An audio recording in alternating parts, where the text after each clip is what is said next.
Tell you what, really is trying to make sense of what's going on in Pakistan, also trying to make sense of how what happens in the Ukraine affects all of you and me. And that is the way it is. You know, one part of the world sneezes, we all catch a cold. We're going to talk about that with Imtiaz Suliman from Sentio Capital coming up just now. In fact, the show itself is brought to you by Africa Muslims Agency. Imagine a world where every family has food for suhoor and iftar in Ramadan. That's the big wish list, isn't it? Call the AMA on 010 0722 262. Rahima, in the meantime, you've got some comments, yeah? Yes, somebody says to us via WhatsApp, an effective champion are leaders who teach us to be human, patient, caring, listen, they calm and yet persevere to earn support our families. And somebody on Facebook says to us that um, they believe Christ consciousness is a mindset that exists in almost all religions. So if we focused on what we have in common instead of what sets us apart, then we have a chance of understanding that our consciousness supersedes race, gender, and wealth. Okay, more comments. Welcome 0617660355. In particular, around what we've just discussed, the appointment of Zandile Gumede, number one from the ANC in the eThekwini region, and before that, the issue of xenophobia. How do we as a country deal with xenophobia? I'm looking at solutions besides comments, and your opinion therefore does matter. 0617660355, and that's WhatsApp in text or voice note, preferably voice note. I mean, I really would love it if you voice note us, because we're going to play that. Absolutely. Right. Now, Sentio is an ethically based asset manager that is focused on delivering superior risk adjusted returns for their clients regardless of market conditions. So for more info on their Sharia investment products, you can visit their website, which is Sentio Capital. So Sentio capital.com, and start saving towards your investment goals today. Sentio Capital Management invests for good. Sentio Capital Management is an authorized financial services provider. And of course, every Monday, talking about Sentio Capital, we chat about the markets and how it affects all of us. And absolutely, the Russia-Ukraine war, well, if you think it's not your business, believe me, it is your business. Let's find out why with Imtiaz Suliman, who's the director and portfolio manager at Sentio. Imtiaz, appreciate your time. Good morning. Salaam alaikum. Walaikum salam. Good morning, sir. Thank you. So interesting you start with that. Like I was saying, it's not your business, Russia, Ukraine. It is your business. You tell me why. Yeah, no, definitely. The world has become much more globalized and interconnected. And what we see now with the war in Russia and Ukraine is that supply chains are getting interrupted. And what that means is that Ukraine is quite a big exporter of wheat and soya products. And ultimately, that affects the price of input costs into feed for chicken. And, we can expect chicken prices to rise because Ukraine is a big producer of those commodities.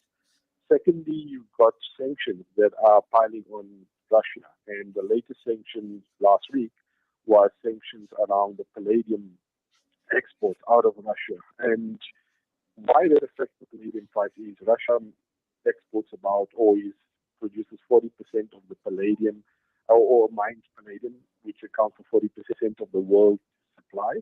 And that immediately caused the palladium price to spike by 10%. And typically palladium goes into all types of products. The biggest is the auto catalyst market, which is used in vehicles to purify the emissions from vehicles. And this ultimately makes everything more expensive. So we live in a very interconnected world, and one part that is affected by the war affects the rest of the world quite significantly. Okay, so and in terms of that significance, so the bottom line to what people in South Africa, it just makes it so much tougher. You spoke about wheat, which means things are just much more expensive. Is there any way we can react to that besides the obvious thing, watch your budget? We know that. Yeah, it becomes quite difficult, as world commodity prices rise. Although South Africa does produce maize, they produce a bit of wheat, but not enough. But as world prices rise, that gives farmers an incentive to export at world prices rather than sell locally.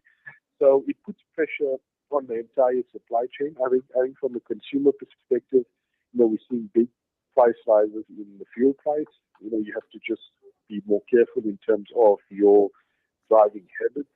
not making unnecessary trips, but also trying to budget smartly and try to optimize your spend, whereby you try and not spend on anything that's unnecessary. I mean, it's very difficult times and consumers are under pressure, but in these times, it just makes it that more important to focus on one budget. Absolutely. And talking about that, the segues into, let's talk inflation. Goodness, tell me about that. Yeah. So what we're seeing is, the after effects of some of the effects from the Russia-Ukraine fallout. And then we had very loose monetary policy in the United States and Europe. And what that really means is interest rates were kept very low for an extended period to deal with the COVID crisis.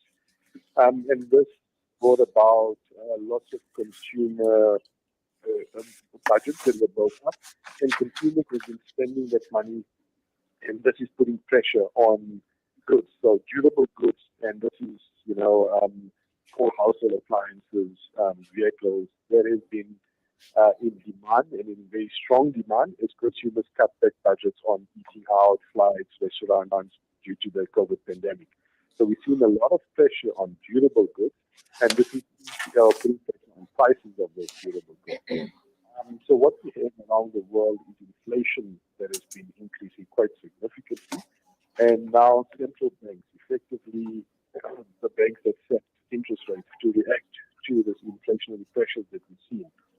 What that means is that they have to put up interest rates, and we know by putting up interest rates, it takes more out of the budget of consumers, because if they do have debt, we have to service this at a higher interest rate, which means less money for other stuff within one's budget.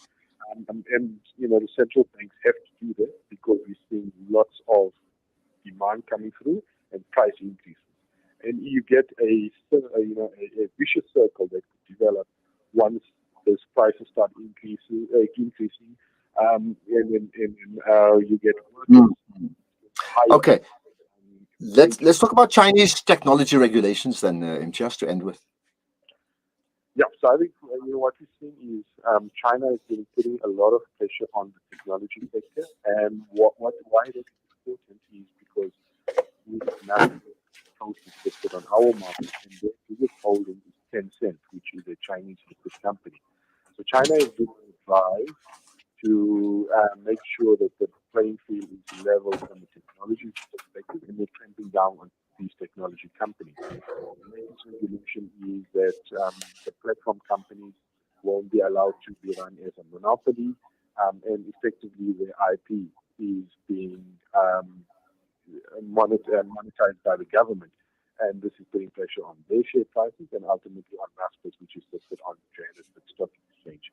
So I think you're seeing lots of pressure from the Chinese regulatory perspective as well. Okay, got that. That's where we're going to leave it. Thank you for your time. We'll probably chat next week. Next week, Monday. Imtiaz, Suliman, Director and Portfolio Manager at Sentio Capital Management.